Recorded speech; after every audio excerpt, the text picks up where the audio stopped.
Seattle House Mafia. All right, welcome back to another episode of Seattle House Mafia's Industry Interviews. I am Phil, your host. Today's guest held residencies at iconic Seattle venues like the Last Supper Club, the Foundation Nightclub, from its opening to its shutdown, as well as USC Events for more than 10 years, playing legendary festivals like Freak Night, Resolution, Lucky's, and Paradiso at the Gorge. He hosted the Sound of Trance podcast, which ranked in the top 25 music podcasts worldwide on iTunes, averaging 130,000 downloads per episode, which he will be relaunching in 2025, we think. His debut track, Winter, was signed to Magic Music, Tiesto's former label, in 2013 and hit 19 on Beatport. And he has shared the stage and played alongside nearly every major name in electronic music, including Tiesto, Avicii, Cascade, Armin van Buuren, Calvin Harris, and so many more. Recently, just looking at a list of the top 100 DJs in 2024, he played with like at least a fourth of those guys, right? Yeah.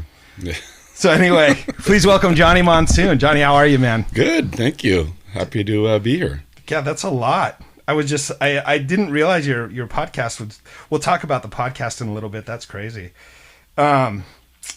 It's weird. I was having lunch with a buddy today, and I told him you were coming in, and I said, the funny thing is, I don't think I've ever seen you DJ. And I don't think I've ever been to an event like a USC event or one of the events you were featured on, but I've seen your name on flyers for how many fucking years? It's been like 20. Too many. Yeah. Too many years. So it's just so cool that you're here now.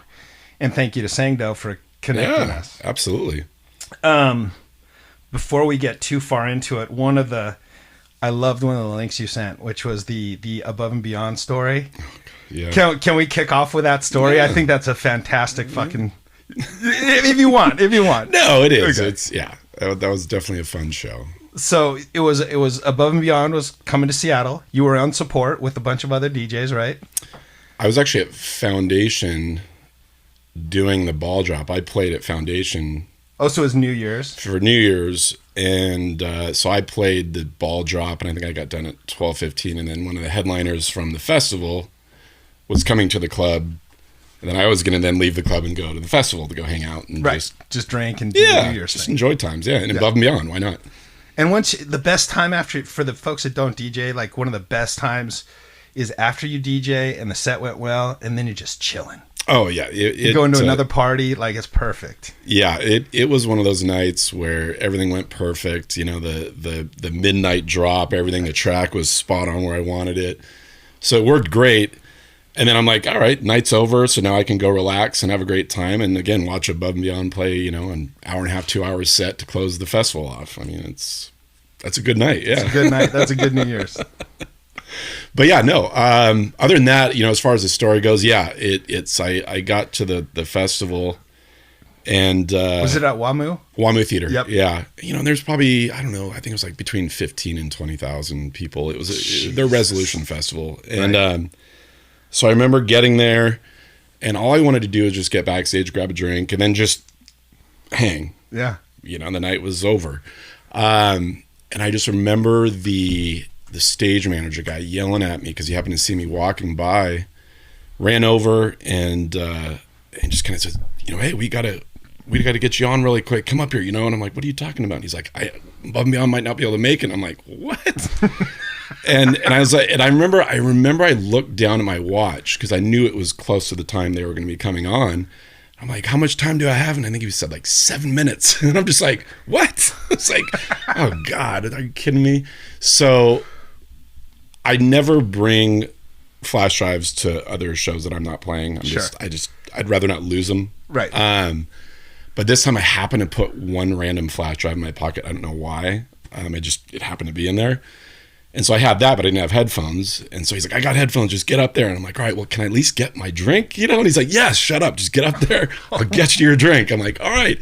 So yeah, I get in the booth, and I think it was like, it was Knife Party who was playing, and they were just absolutely wrecking it, and the whole place is going nuts. And I mean, I will admit, I'd had a couple drinks that evening for New Year's. Sure. So I just remember looking out, and this sea of people just going insane. I'm going, okay, this is going to be interesting, you know. And they're there for Above and Beyond. They right? are there. Well, and that was the part where everyone said, "Oh, this must have been the coolest thing ever." And I said, "Yes," until Knife Party ended, and all the people with the Above and Beyond posters put them up in the air. Oh my! And there was probably, no joke, there was probably 50, 60 posters all over the crowd. You know, I want to push the button, or we love Above and Beyond. We're here from some other country, whatever. And I remember looking at that, and that was the part that it sucked. Like it was rough, because I mean I wanted to see them too, so right. I was just planning to have fun and relax.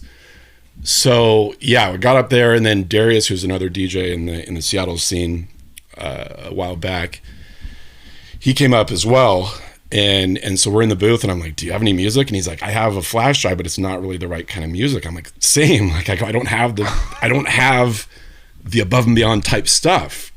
And he's like, "What do you got?" I'm like, "I think it's like festival stuff." And he's like, "Well, that's what we're gonna do." And I'm like, "All right." So we just went and started, and it was great. And we had to, I mean, Knife Party, you're not gonna play relaxing after Knife Party. You have to really go hard. And so we started playing a bunch of bangers. But it was once you see the people realizing that, number one, Above and Beyond doesn't have a black guy in it, because Darius is a black guy. Right. So that was the first giveaway. And the second thing is the music we were playing just wasn't their style. Sure. And so it just, the hardest part of the whole night was just watching the posters kind of, you know, slowly go down when they realized that we're not Above and Beyond. So that was the part that was really hard. But at the same token, I think people somehow just decided, you know what, we're still gonna have fun, and where else are we gonna go? So most of the people stayed. There were people that left, absolutely. Sure. There's no doubt. I mean, I probably would have been one of those people that left too. Yeah. But it ended up going really well. It was a great night, but it was one of those weird moments where you have like one of the biggest highs of your career, and what you almost feel like is one of the biggest lows, because you're disappointing so many of their fans. Just because you're who you are. Yeah. And if I had the right flash drive, I actually could have legit played probably almost everything they would have played in their set. Yeah. I could have mimicked their stuff and at least given them that music, but I had none of that. So it was like, sorry guys. So what did you guys end up playing? Just really big housey electro-y tunes, just absolute bangers. Because we're like, we have to go keep the harder than there's no warming into this. There's no, you know, hey, let's try to create a set that goes somewhere. I'm like, no, it is just banger, and that's it. That's all we were doing. So it was, you know, you get done and there was so many people that were still left, and that was because we were closing out the whole festival, and that was kind of the moment where I was like, okay, you know, it sucked for a while, but it really was an amazing night. So you guys played 2 hours? I think it was an hour 45 minutes. I mean, 2 hours, yeah, just under 2 hours. So, and I mean, it worked, but yeah, it was definitely one of those nights where you just walk in thinking one thing is going to happen. Yeah. And the complete polar opposite happens.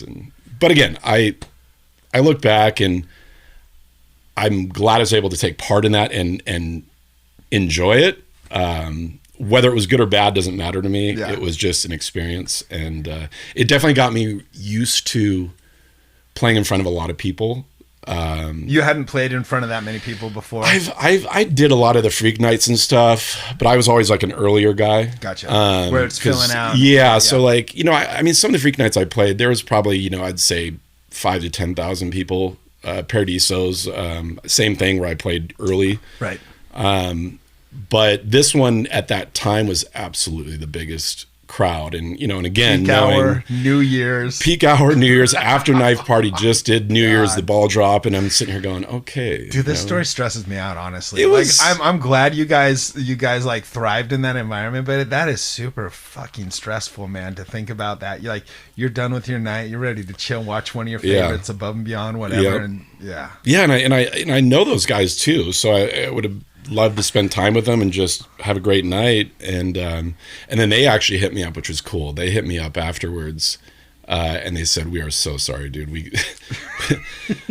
We know you did great, you know." And I'm just sitting here, I'm like, I want to send so many mean things, like, God damn you guys, but But no, it was cool. It was a cool experience. And again, the people that were there, they stayed. They had fun.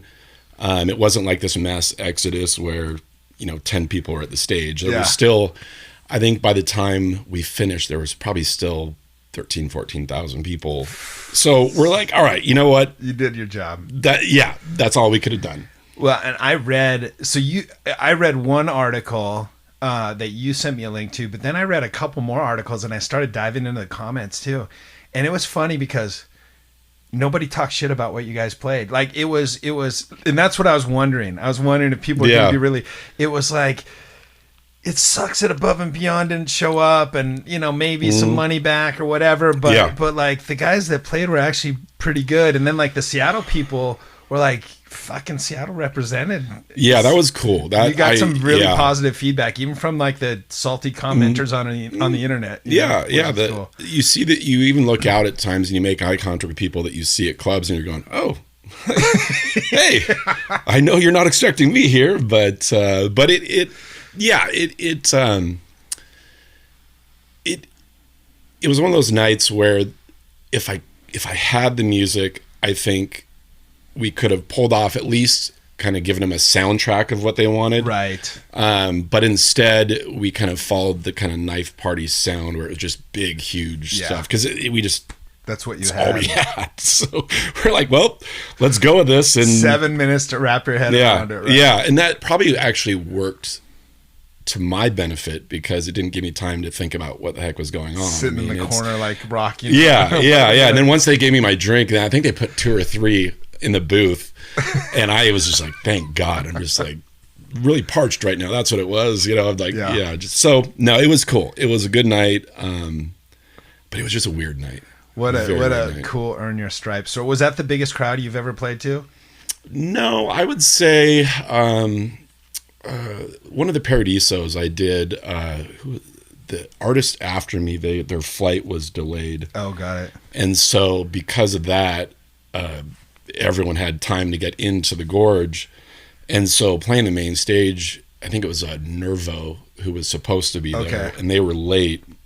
And so I got a chance to play that, and that was insane. That was looking up on the hill and just seeing, thousands, I mean, probably 15, close to 20,000 people, and you're kind of going, okay, like this is awesome. Never seen more fur boots and bikinis. Oh, yeah. Even though they're the size of ants, it's you realize when you're looking that way too, you're just like, wow, that top of the hill is way up there. It's way up there. Like, I can imagine from the stage. And the sound, I mean, it's like, the booth, they've got these massive line array booth monitors, which are, you crank those things and you can actually feel the pressure. Or if you have your headphones on, it actually pushes the pressure where your headphones with so loud. And so you kind of just get into that feeling. You're just like, oh, this is awesome. I was going to ask about that. I've played on some big sound systems, but never that big, like where it's, over who knows how many miles the sound is traveling, right? Yeah. Like at the gorge, which is freaking crazy. Yeah, you turn the monitors off, and in the booth it sounds like crap. Yeah, because it just weird. and the delays. Yeah, it's insane because you feel the bass,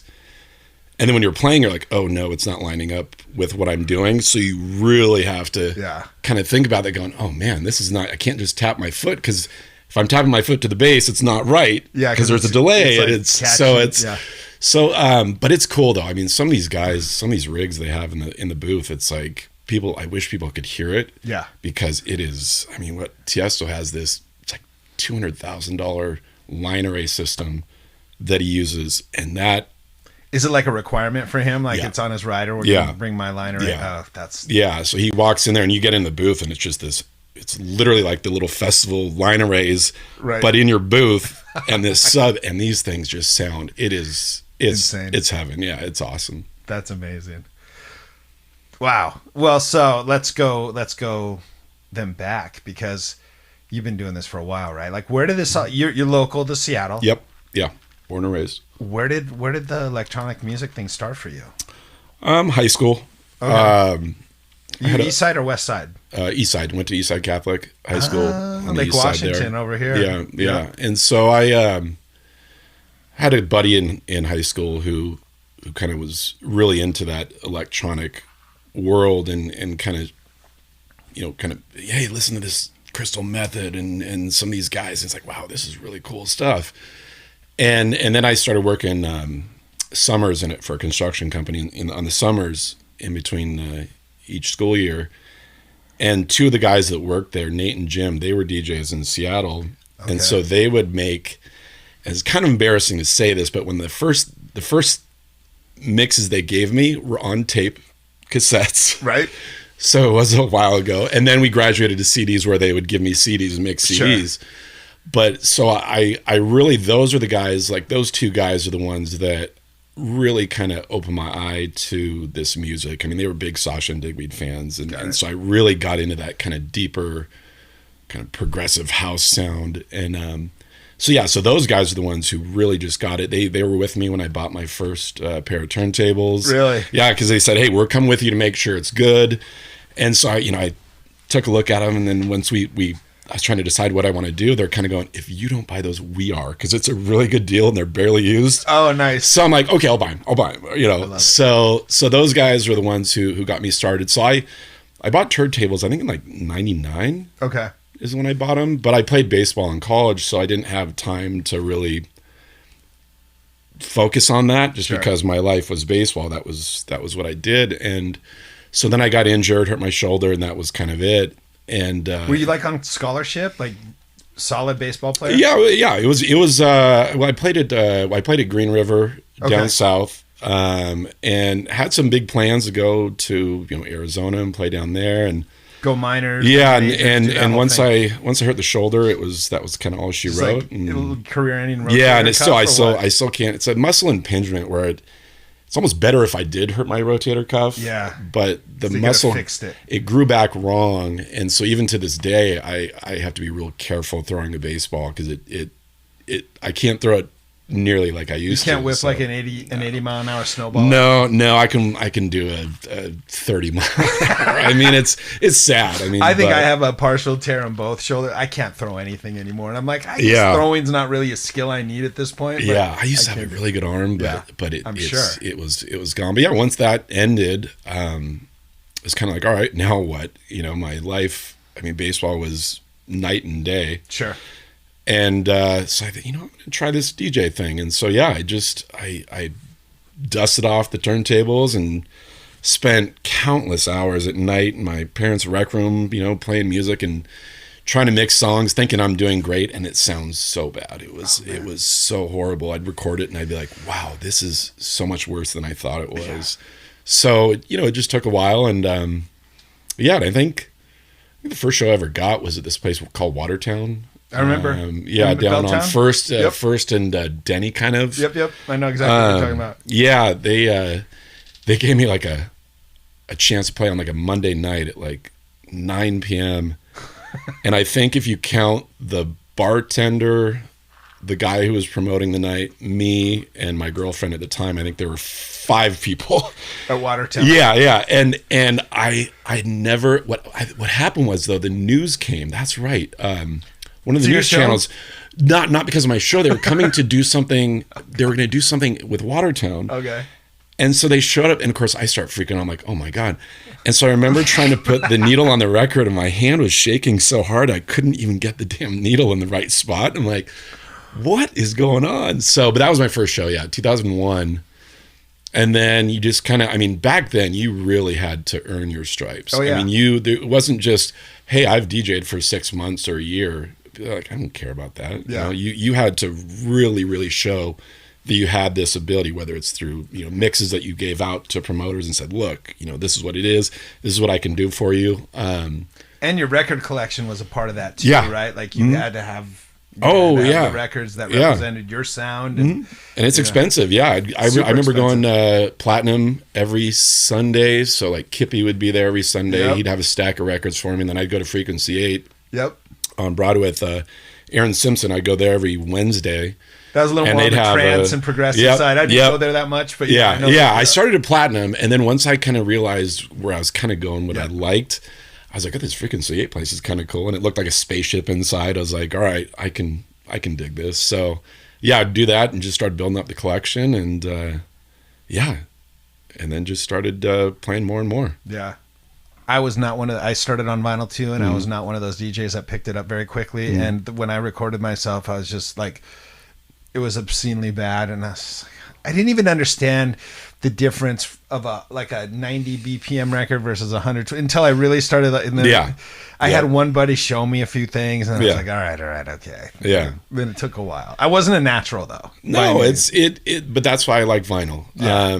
There wasn't a shortcut with vinyl. So, people kind of joke and say, oh, beat matching doesn't matter. And I think it's even more than that, where I think vinyl even teaches you phrasing because you have to. You have to. There's no choice. The record's going to end. And so there's no BPM. And I mean, I know some of the Pioneer mixers back in the day showed like the BPM on it, but it never works well. No, and if you looked at it, you would be like, I'm fine. You're like, no, you're not. It sounds horrible. So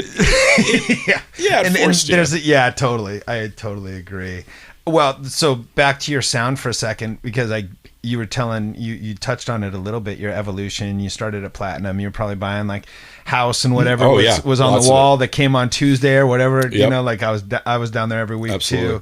But then what steered you into the sound that you're in, and what would you call your sound? Like, has it been similar? I'm sure it's evolved or updated. It's changed a lot. But I think the reason I got into more of that kind of trance sound was I'd seen Donald play. I loved all those guys, Josh Wink, a lot of these guys back in the day, Roman from Seattle, a lot of the OGs. And but there was something I remember seeing Paul Van Dyke at a show. I can't remember where it was. I don't remember where it was, but I heard some of his music and I'm like, wow, this just absolutely smacked me in the head. And I was like, wait, maybe the melody is really something that drives me.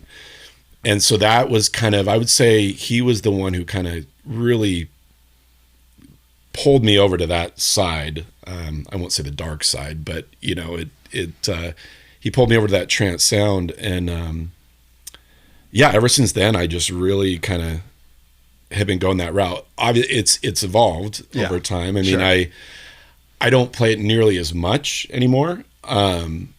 I do when Insomniac puts on trance shows and things like that, or if there's some trance shows at Seattle clubs or whatever. But what I really have been doing a lot lately is this kind of that deeper progressive house kind of stuff. That's something I really like. And a lot of people say, like, when you get older, the music slows down. Right. And I'm kind of thinking, I didn't believe that when I was younger. I was like, no, I'm going to love this hard banging stuff for, my whole career.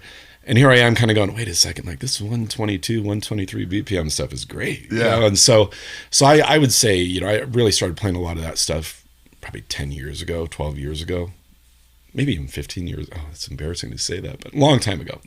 So, yeah. I mean, if your first gig was 99, right? Like that was right around when, or 2000. Yeah. So it's, wow. Yeah. It put some time. It's been a while. Yeah. Well, how did you get connected up with like Insomniac and like USC and all those big crews that were doing? Because that was another thing that's a real big differentiator from you and sort of the scene I was running in. And that's why I think I never really saw you, because I was doing I was going to the raves, right? But I was also doing a lot of like the DJ that grabbed me was Mark Farina and Derek Carter and sort of that deep house and that funky house. And so I think I was going somewhere when you were playing somewhere. You know what I mean? Yeah, no, and that's how it is. I mean, it's, it is funny with Mark Farina. I remember I did a show with him at Last Supper Club. And because I became known as the trance guy in Seattle. So it was almost, kind of a bad word for the house heads. They're like, oh, geez, that trance shit. It's so epic. 8-minute song. What the hell is this, But I remember doing some of the house shows with guys, Mark Farina, Josh Wink, some of these, and I had so much fun. Yeah. And people really enjoyed the set that I played, and even they enjoyed kind of how I set them up. And so while I was known as like the trance guy, I mean, I've liked totally all this stuff. I like anything. I mean, I don't, I might play a certain style, but really I just kind of play what fits the night. And kind of back to what you said or what you were asking is, getting connected with some of these guys. I think the big thing is like, you know, you just start playing shows over and over again. You start playing a couple bigger shows, and then they start taking notice. And I think I remember, I think USC hit me up. God, this is back in like 2007 or something like that. And they said, hey, you know, we'd like to have you come and play a show. And so I played, did you know, I was really happy with how I played and did well promoting the show, and got another show and then another show. And then they're like, hey, you know, we kind of would like to bring you on board and kind of get in the roster, be our guide to play a lot of this big stuff. And I'm just like, you know, all right, yeah. And same thing with Insomniac. You know, it's you know, they're obviously based in California, but you know, they have their eyes and ears everywhere, so they know what's going on. And now that Insomniac has been doing shows in kind of the Seattle Northwest area, right? I think they just kind of said, well, hey, you know, you're someone who's been established in the scene for a while. You kind of, you know, sort of what you're doing. So yeah, so now it's really cool because now I'm getting a chance to play a lot of really cool shows with those guys. That's awesome. And yeah, so it's been fun. So USC, did they just like discover you probably from one of your residencies or something like that when you're? I think honestly, it's probably when I was at Last Supper Club. Yeah, I think that's probably such what it a was. fun spot. Yeah, man. yeah, it was legendary. I wish people could, you know, nowadays could have seen it what it was. I mean, the sound was dog shit. The lights were dog shit. Didn't they at one point have the turntables hanging like on? Yeah, they tried everything they could because like I played on those once. That was a fucking nightmare. Yeah, and usually when, you know, back in the day you're playing the vinyl, you know the night's going really well when the needle starts skipping, right? Because everyone's jumping around going crazy, and you're like, oh, all right, the night's good, you know, and people kind of would, you know, oh. But it was just a sign of like, hey, the crowd's getting at it. Yeah. So, yeah, it was a lot of fun at that place. I mean, I had so much fun there because it was just raw. It was just everything. The monitor, everything sounded like crap. Yeah. But it was just something about the energy in there that people just you were went sandwiched crazy. between, it was like DJ booth and then packed crowd and then a bar, right? And just like it was weird just layout. a fucking traffic jam, loud. Yeah, I did a show there with Armin van Buuren back in like 2008, and I still couldn't believe they brought him there. Right. It's like, you guys are insane. What are you doing? You know, like, I love that I'm going to be playing this, but what? And I remember it was so packed they completely oversold it. That place. I mean, it looked like people were almost like on top of each other. Yeah. Because you couldn't stand straight. You had to kind of just angle yourself. But I remember he was there and people were handing roses out because the booth is right there. Totally. But I remember it was so crazy. And I remember they blew the breaker twice that night. And so like the whole place went dark? The entire club went dark and emergency lights came on. And then they had to run downstairs and, you know, flip the breakers and things back on. All right, start again.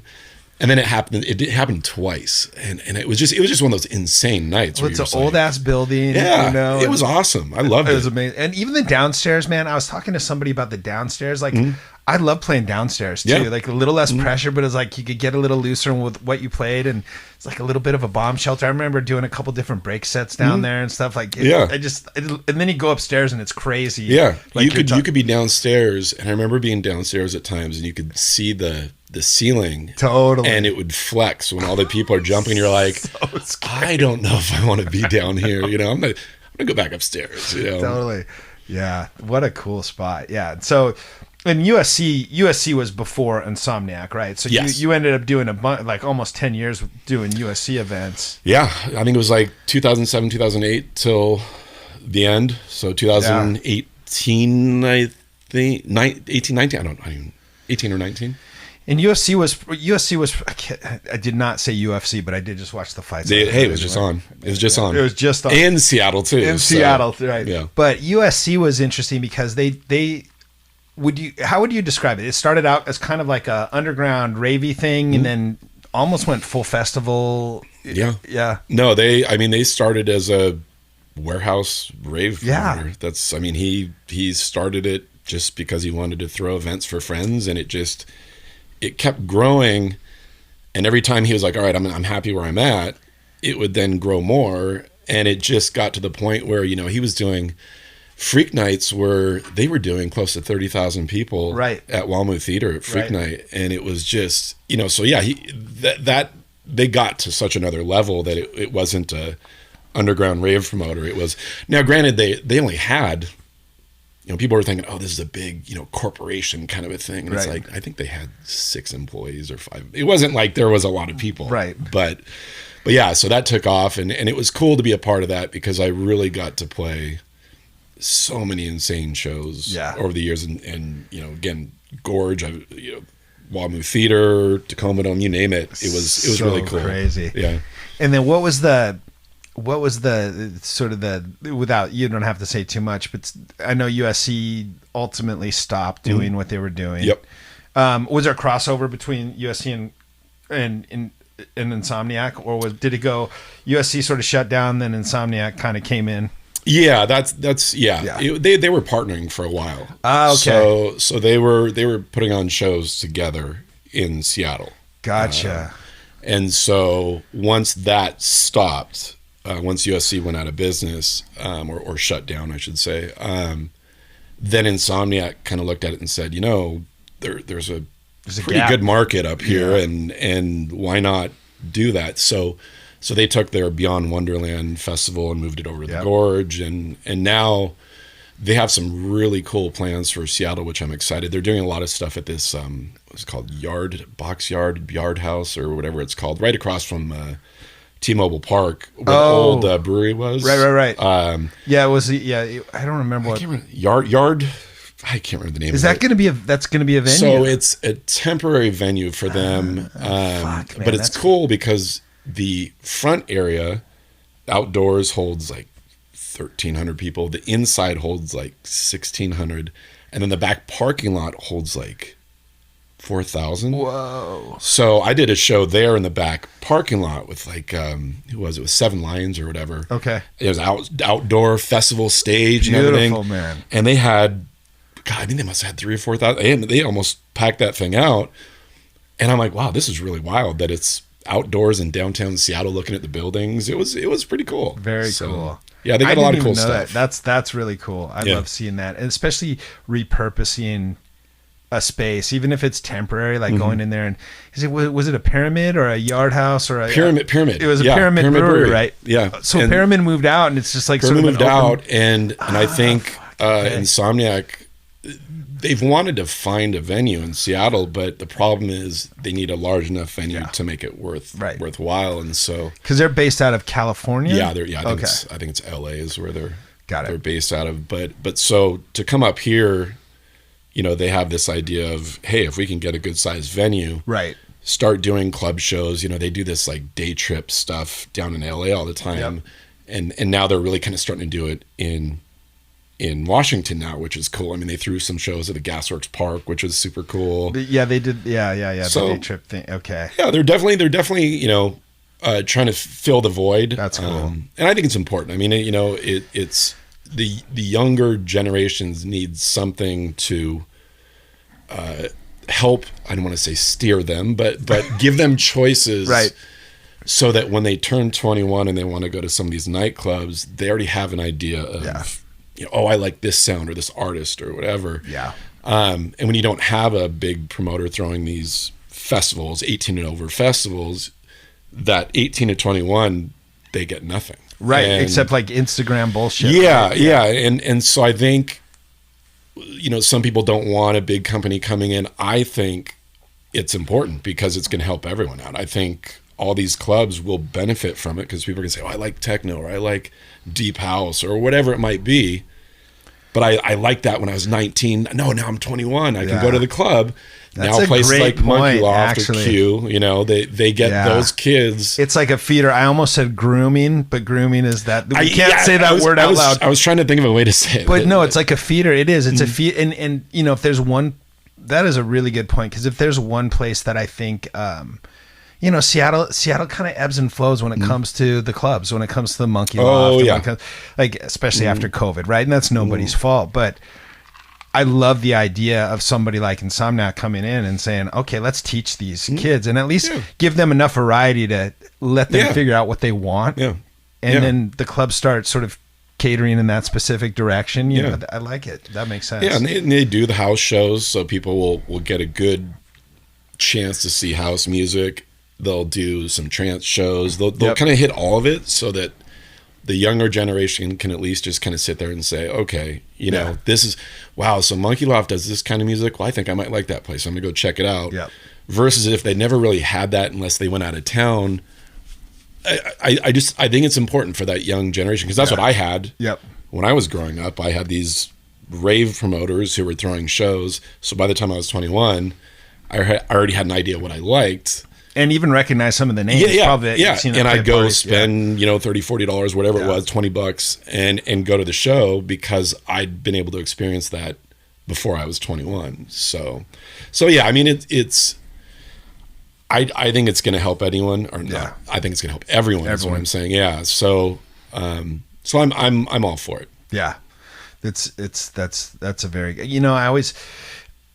My own bias, I think I always looked at it like either or. You're either like a club person or a festival person, but you just completely shifted my perspective on that, especially with the younger audience. Like that's really cool to think about that way. It's and it isn't a necessary, Yeah, I mean it's COVID. We didn't really have, we had a couple years where kind of a generation of clubbers.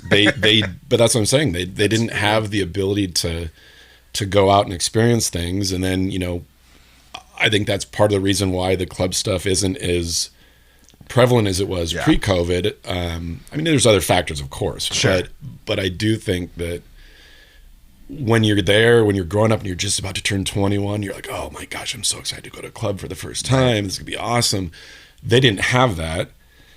And then so a year or two goes by, and now they're like, well, I'm 23, 24. Like, I guess I could go check it out, And I think the excitement isn't the same. Right. So, I just want all these, younger kids to get a chance to hear all that music and choose what they like, and whether it's stuff I play or someone else. If it's anyone, it's a win because they're going out to shows, and that's all that really matters.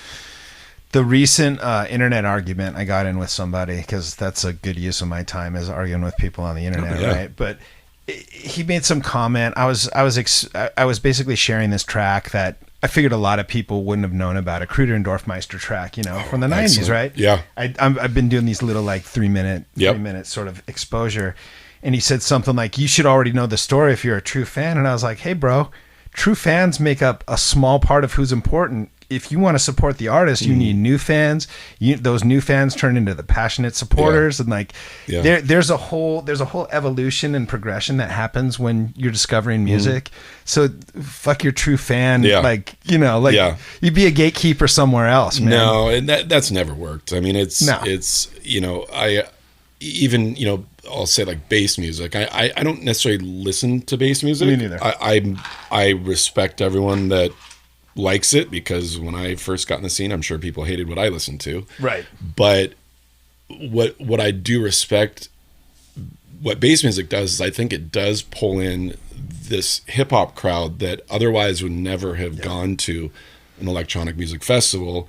And so it provides a little bit of a crossover for them. So yeah, I don't listen to it, but I respect the hell out of it because it's bringing people into this kind of world and giving them a chance to, maybe explore a little different. I have friends who started, I was a bass head. I loved all these bass artists. And now they're a techno head, and that's all they listen to. So I'm fine. I like that. Yeah. That's another good point. Cause I've seen, I was very like anti-dubstep, and then I went to a dubstep show and I saw the energy and like the enthusiasm, and I was like, okay. Yeah.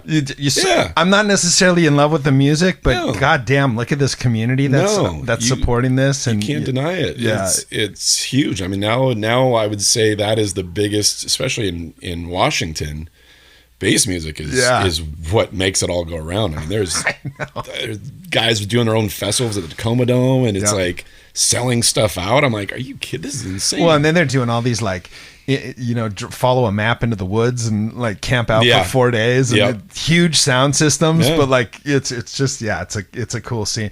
I've really, especially doing this, I've really learned like, just just because, like, I'm very picky about music, but just because the music doesn't necessarily resonate with me, there's a community element, there's an excitement element. Like, I have to consider all those things. It's not just, of course I'm going to come back to what I think sounds good and what I want to play, but man, there's something to be said when you see that energy and you see those kids. Like, it's scary at times. I know. You see the wall that they've got in the front row, and the thing is not supposed to sway, and somehow it's swaying. I'm like, well, this is insane. Well, and you even like playing these big festivals too, and just being an observer, like that's got to be wild. Yeah, it is insane to see people, to think you have the control over whether what you feel they would like, right?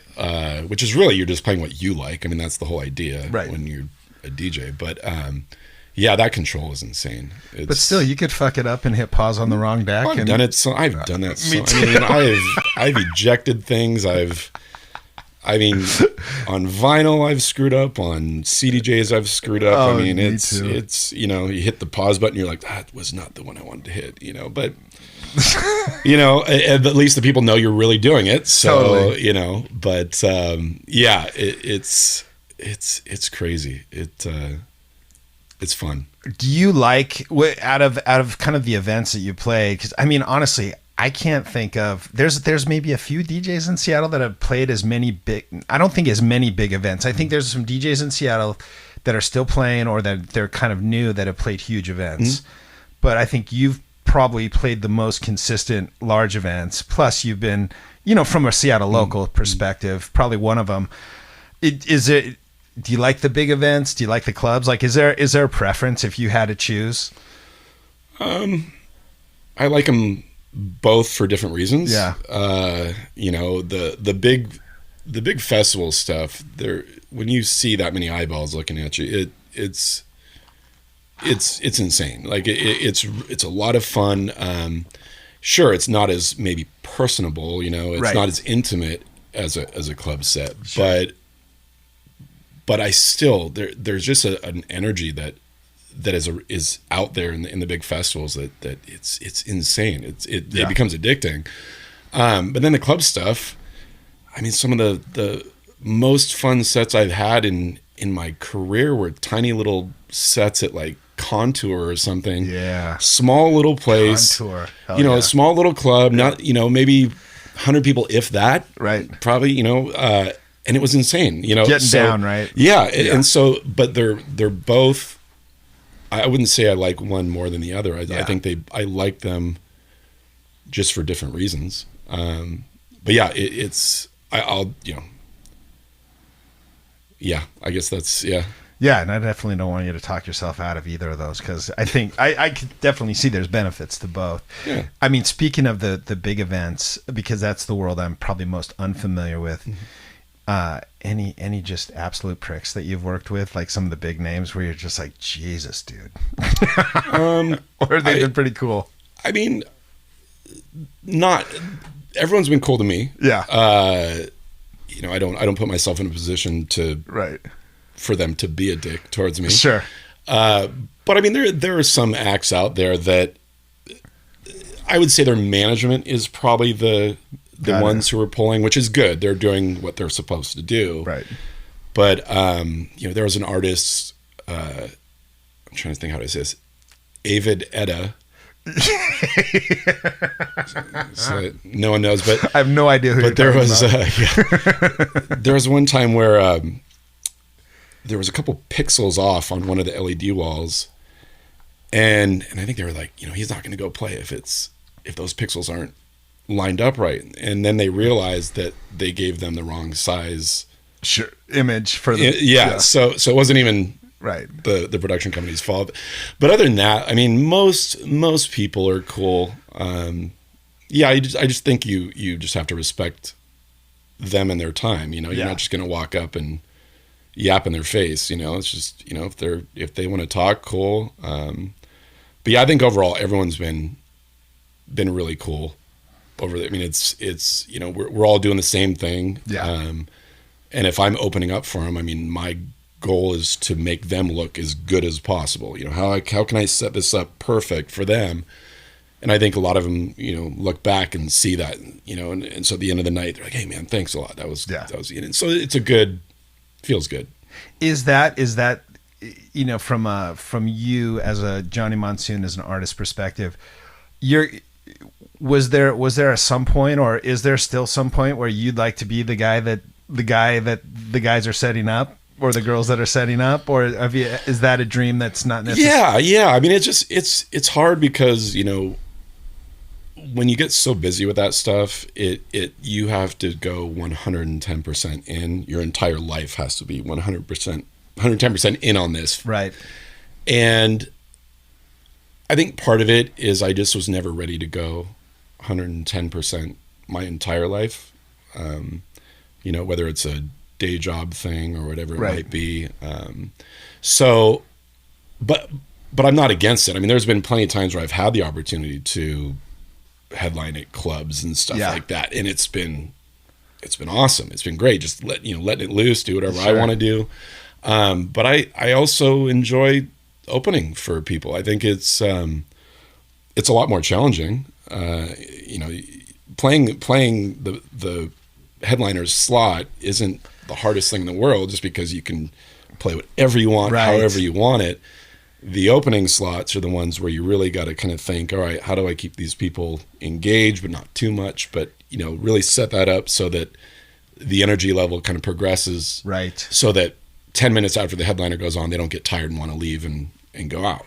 And dude, I still see debates. I'm with you. I totally agree with you. I still see debates about, like, if you're opening, you just bring it as hard as you can. Fuck the headliner, but it's a little bit of the younger audience, I think, that I'm seeing that kind of happen with. But I think there's an intelligence and there's a lot of intention around playing that opening slot where you're not just letting it, you're not just flooring it the whole time. Yeah. I mean, it's and they have a fair point. I mean, if you're paying $20, $30, $40 to get in a club, and you're only going to hear 2 hours of a headlining set of music you like, you're probably not going to be super excited. But I think that's where, as an opening DJ, you do it in a different way, where you find a way to get them excited and have fun, without pushing it too far. It doesn't have to be a banger for them to really feel it and get into it. So I think it's a tough one, because I have seen it where opening DJs play way too hard. Yeah. Headliner comes on, and by 12:45, 1 a.m., people are leaving because they've been going since 9 p.m. or whatever, raging since 9 p.m. And that's just not so. Which one would you rather have? The whole night, and plus, it gives the people to get a drink, have fun, kind of hang out a little bit, groove a little bit. So I see both sides of it, but I have seen the downside of what some of these people say. Yeah. And the downside is that those people who are arguing, their point are some of the people that would leave early in the night. They're like, oh, I was tired, I left at 1. You're like, okay, well, you were tired because the guy played too hard or gal played too hard early on. So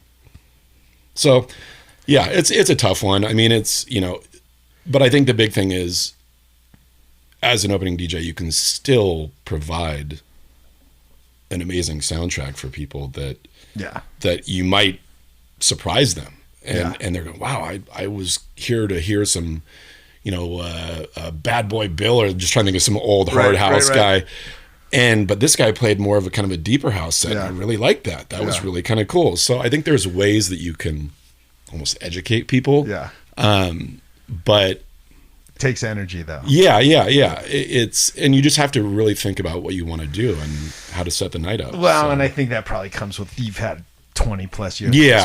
That's too. Yeah, I think that's because every new DJ, when they come on, they always they want to outshine versus shine. Like, I think you can shine, but I think the outshine is sort of like where the older, like, maybe we draw the line a little bit, right? Like, and everyone wants to, because you're on the stage. It's like, oh my gosh, people are looking at me. Rush, They want me to play the bangers, and I think I respect the excitement that they have. And again, when I first started, I mean, I wanted to do that. All the records I bought were what the headliners played. So that's what I did. But as you start learning more and more, you start thinking, okay, I'm going to start buying more Yeah. Music that builds into that kind of stuff. And it teaches you a lot. It teaches you how to control a crowd, and Yeah. where again you can get them going, but not going too much. And again, if I'm a patron in a club, I'd rather have a night structured so that I can enjoy it the entire way through. Yep. And I love that stuff. I love feeling the progression of a night where another DJ comes on and maybe the energy bumps up a little bit more, and it's like, oh yeah, okay. And then maybe the headliner comes on, now it bumps up more. And so it's like, I love that too. It's kind of a fun feeling. So from the DJ aspect, yeah, that's kind of what I want to do, is just find a way to give them a great night, but not quite to that level. Right. So talk to me about your podcast that you abandoned briefly. Or briefly, what? 10 years. 10 years. Yeah, actually, oh God, I think it's been 12 years now. But you're going to bring it back, right? Yeah. It was one of those things where when I started it, I think it was like in 2007 or 8, I can't remember, 2008 maybe. When I started it, I just wanted to have a place to put mixes online to share with people, and that's all I was thinking. Yeah. And then I just remember seeing, emails coming through, and all of a sudden notifications from iTunes that a review was left, a 5-star review. I'm like, oh, what the heck? Like, this is kind of cool. And it just kept growing, and it got to the point where it kind of was getting out of control, in the sense of I would have headliners hitting me up saying, hey, I want to do a guest mix on your podcast. Was the format just mixes, or were you actually talking? I did a talking intro. Oh, cool. Where I just kind of tell them what I'm going to do in this set, just kind of set the tone. Right. Whether Nice. it's sunset mix or something. I kind of explain what I'm doing. I'd talk about maybe upcoming shows that I have, because that was another thing. I wanted to be able to use that to promote for the shows that I'm playing, because Right. that's a great way to do that. Well, and promoters appreciate the show. Yeah, they absolutely do, because Yeah, when I name that and they're like, oh, thank you, that's really cool. Yeah. All right. But it just started getting crazy. But then it was one of those things where, you couldn't make any money, because I wasn't legally allowed to, because you're playing other people's music. Yeah. So I didn't have the licensing and the rights. Yeah. And I even got a cease and desist from Armada Records, which is Armin's record label. I got a cease and desist from them for a couple tracks and had to take those out. And then they kind of discussed internally what they wanted to do, and they hit me up and they allowed me to to put them back in there. Cool. But which is cool. I appreciate that. But yeah, it just started taking off, and it got to the point where I think the hosting I had one of those web hosting companies that was unlimited bandwidth. Which is never really unlimited. Correct. And I didn't realize that, because it said it right there in the front. It says unlimited bandwidth. I'm going, okay, cool. And I get an email from them saying, hey, you're going to have to take down your podcast, or you're going to have to find another company because you're over what we allow. And I'm like, you said it's unlimited. And they're like, well, no, you're like at a business level now. And I was like, what do you mean? They're like, you're doing multiple terabytes a month. Wow. In bandwidth. And I'm kind of going, wait, what? And so they showed me the graph. And I had an idea. I was just playing dumb most of it. But they showed me, and I'm just like, whoa, that's insane. Like, that was, yeah. So, it got to a point, though, where it was just a lot of work, a lot of time. Yeah. And I thought, I'm going to focus on just playing shows. That's what I really enjoy. Right. So I stopped it. And then I've been thinking about doing it for a long time. It's time, man. Yeah. For almost 10 years, I paid for a dedicated server that had no music on it, because I was just like, I'll get back to it one of these days. I'll get back to it. And then another show would come up. Oh, it's cool. I'm going to focus on that. So I just kind of let it go. But one of the biggest reasons why I'm going to put it back is I still get emails from people from all over the world. They're like, hey, I know you've said you're going to, start it back up again, but like, are you going to do that, please? And this is not just one email a week or something. So cool. I'm getting a couple, 3, 4, 5 a week. Yeah. And I'm going, okay, I got to at least I got to at least do this again. Well, and I think there's probably going to be some automation that you haven't been able to use before that's available now. It was so much manual work. Yeah, totally. I think you'll find that there's a lot of good tools out there now that can help you with I'm that. excited because XML, all that stuff that was miserable. Yeah. It was, and I had a buddy who was helping me out, which was great, but it's changed so much now that, so I'm hoping it's easier. Yeah. But I'm just excited to do it again because I kind of miss being able to do these longer sets and kind of really set kind of a mood for that. So it's the whole journey, right? Yeah. It's not just, I want to get the podcast in front of people and a lot of people listening again. It's more like, you know what, I want to do that again. Because one of the things in Seattle, not even just Seattle, I would say one of the things I see a lot in the club scene nowadays is everyone's big on, the 1 hour sets. And I'm not gonna tell a promoter, it's their money, they're paying to have these DJs play at their shows, so that's what they want. But I miss the days of being able to play 2, 3, 4, or 5 hours, and that was the time that I think I liked it the most. So that's kind of the podcast is what I'm thinking. Like, I'll get that out of my system, and I'll still do the club set. I mean, hell, I played a show at Wamloo Theater. I think it was on the actual contract, it was a 22-minute set. Jesus Christ. So I was like, well, that's an interesting one. I was like, they are really accurate for 22 minutes, not 25 or 20. They said 22. And I played 22 minutes exactly. So I don't want to sound like a jaded, maybe a little bit. Well, and it probably depends on the venue, right? But the 1 hour set to me, I think maybe it started as like, we'll get more artists on and give people different looks. Yeah. But I also feel like maybe we get more DJs on the bill. They'll bring more friends, and there's a lot of the promoters are the ones who, I mean, if a DJ is also a promoter or promotes for a club, they have the ability to structure the night how they want it.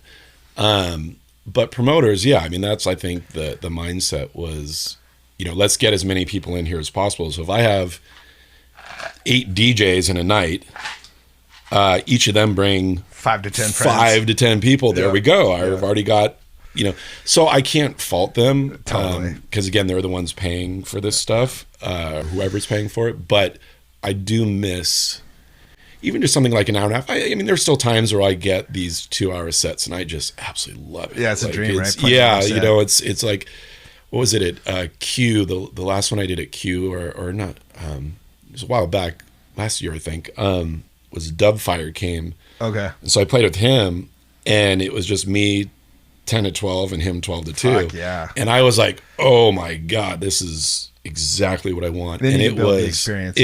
It was so awesome. It just because I could really start super chill and just work in how I wanted to. So that really kind of got me thinking about that. And that was actually that show was one of the ones that made me think, I need to start doing these podcasts because I love that extend. I won't even call it extended because it used to be standard. It used to be standard. Yeah.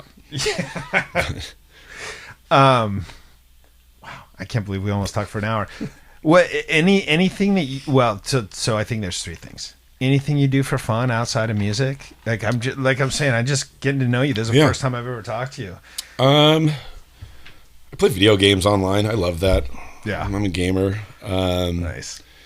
It's. I also, I mean, it's not really a hobby because it's a necessity, but I like going out to dinners and just finding new restaurants and bit just of a really foodie. kind of. Yeah, my brother-in-law is importer exporter for fine food goods, and so that has kind of been in my blood for 25, 30, 40 years. Well, not 40, 25, 30 years, and so he, I kind of got that from him. So I've just been a huge fan of that, where just finding different restaurants. And I like the dinners that are 2, 3, 3.5 hours, 4 hours. I like that kind of stuff. Like a long DJ set. Yeah, I mean, Isn't that weird how that ties in? Yeah, it's weird how that actually works. Yeah. But no, that kind of stuff. Right now, just kind of relaxing a bit, It's just kind of prepping for, shows and just making sure that, I've been diving into working out again. So I'm hoping that I can call that a hobby if I can keep actively doing it. A hobby or a discipline, whatever. Yeah, you know, something. I just need to do it. You just need to do it and be glad you can do it, because all of a sudden it's a big anxiety mitigation for me, and all of a sudden I can't do it, and I'm a fucking prick, man. See, When so that when I can't work out, it's really rough on everybody else around me.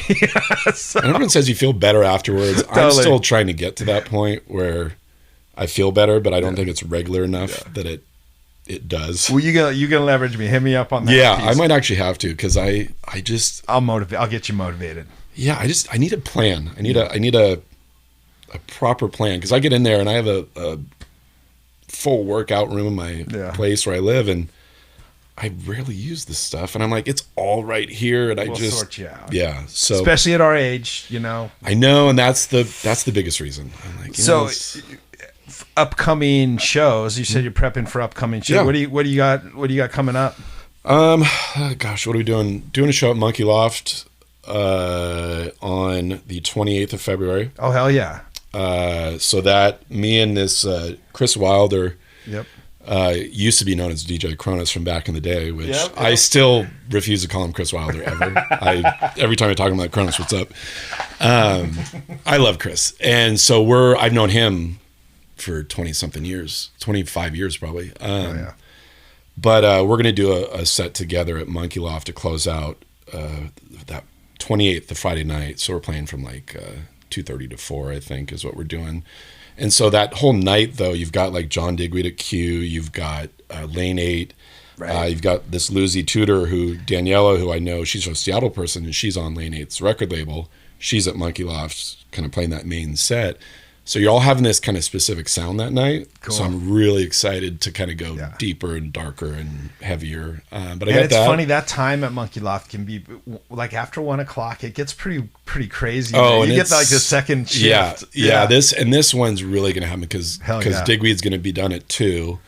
Lane 8's done a little earlier, and it's going to be caravans of people over there. That's going to be a crazy night. I'm playing on the 15th of March with Galantis at that Yard. I feel horrible. I can't remember the name of it. Yard something. It's across the street from T-Mobile. Right. The ex-Pyramid Brewery. Ex-Pyramid Brewery, that's where, yeah. So I'm playing with Galantis there, and then I'm doing a show with Paul Van Dyke at the end of March. Jesus. So that'll be good. That'll be fun, just because he's one of those artists that I would say, I don't want to use the word idol because that's not the word you want to use, but he was the one who kind of provided direction for me. And over all the years and playing together all these years, we've become friends, and it's really weird to be going to Berlin every year for his birthday, and it's just odd to say that you're friends. So I'm excited to play with him, but I'm more excited just to hang out and shoot the shit with him, because it's always great. That's chatting with him. So I always look forward to any time he's in town. But yeah, so those are the ones, and there's some other stuff that is coming up that I haven't no pen to paper yet, but there'll be some good stuff. There's probably some stuff bubbling for the summer. Yeah. April and May is going to be looking good, and the summer's already going to be there's going to be a lot of fun stuff. Yeah, you're busy. Well, and it's so cool to hear that you're busy. 20 whatever 5 years later. Would you say busy? Maybe not as busy now, or busy now as you ever, or what? Busy as I want to be. Yeah, the perfect answer. I years ago, last Supper Club days, Foundation nightclub days, I was playing a lot, but I'm at the point now where I'm not saying I turn down shows, but I want it to be a good fit. Right. I don't want a promoter to put me into a club unless it's the right fit that we both agree on. So there's a lot of times where I'll pass on shows. Just kind of taking the ones you want to take. And what a great position to be in. And just not get burnt out. I mean, I think that's the new DJs, you want to go out all the time and go to clubs even when you're not playing. And I'm thankful I made it through that era. So now I'm at the point where, I've got new DJs coming up to me going, how have you not burnt out with this stuff? And it's like, well, I don't go out as often as I used to, and because you don't need to, I guess. Right. It sounds horrible. I don't want to say you don't need to, but it's the benefit doesn't outweigh the damage to your hearing, and Right. the late nights and stuff like that. Wondering So, too many, whatever. yeah. So I'll still go out to shows, but I go out when I want to go out, Yeah. not if I don't ever feel like I need to go You don't go out of obligation. Yeah, Like you yeah, have to. yeah. I don't need you to see my face every weekend Yes. at No. Monkey Loft or Q.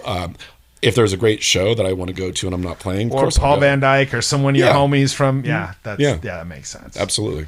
Well, any other shout outs or anything else? I feel like we covered. I mean, there's so much more. We didn't even talk about Foundation, but that's a whole nother. That's a whole nother thing. Whole nother That's a whole nother can of episode. something. Yeah. You'll have to, that'd my be fun. neighbor actually was one of the involved officers in that. Oh, wow. Yeah, we'll have to talk about Yeah, that. no, that would actually be a fun one too. Yeah, that'd be interesting. I'd love to hear that. But yeah, anybody else you need to shout out? Any upcoming projects? I know we didn't talk much about production, but I know you've dabbled in that. And Yeah, just I'm just enjoying my time. It's doing what I want when I want to do it, and I'm just excited for what I see on the horizon with Red Cube in Portland. Yep. Coming up to Seattle and really kind of providing us with a lot of really cool shows, and I think that's going to be a nice little injection of goodness to the city. I think Insomniac, they're really doing a great job. They have a local person who's running it up here, and so I think that a lot of people don't realize that, and so we have someone that literally is a Seattle native that's helping kind of shape how Insomniac works up here. That's So, super cool. so it is, it's important. So I'm just excited what I see coming up. I think, this summer there's going to be a lot of good stuff, but really just enjoying it. Yeah. Yeah. I mean, it's inspiring to hear how excited you are and unburnt out you are after doing it for this long. That's pretty cool. Yeah. Which tells me that you figured out the balance on this stuff for the most part. You have to. I mean, I think with the new DJs, it's the one thing I would have changed if I knew now what I back then, that kind of thing, is just the hearing protection for newer DJs. I think because I didn't when I was young. I mean, I have full on tinnitus. It's I got the ringing and all that. So I think that's the big thing for new DJs. Yeah. But no, other than that, it's been a lot of fun. I think the city's got a lot of cool stuff. I think there's a lot of cool stuff coming down the road. That's good to hear. And for me, I'm thankful. I never felt like I need to step away and take a break, or do your big Facebook announcement that you're no, guys, it's time for me to hang them up, and then in 6 months, accomplished what 6 months, I'm doing a show again. Like, how weird is that? Super weird. Sounds like Swedish And House I've Mafia. seen it so many times. Yeah. But no, it's. I think that's the big thing for me. I've never felt burnt out in any of these this whole time I've been doing this stuff, because I do it when I want to do it, and if I go out when I want to go out, not if I feel like I need to, and it's helped. Yeah, so that's great. Yeah. Well, man, it's good to meet you. Yeah. Thanks for coming through. Thanks for having me. Yeah. It's cool. I'll get you on the decks. Yeah. See what you're gonna play. You need to say anything about what you're gonna play? You're just gonna go for it, or what? I think just with the stuff with Digweed in town soon and stuff, I think it's gonna be kind of more darker progressive house, still some obviously melodic stuff, but a little darker. Cool. Yeah. Look forward to hearing it. It'll be fun. Let's go. Seattle House Mafia.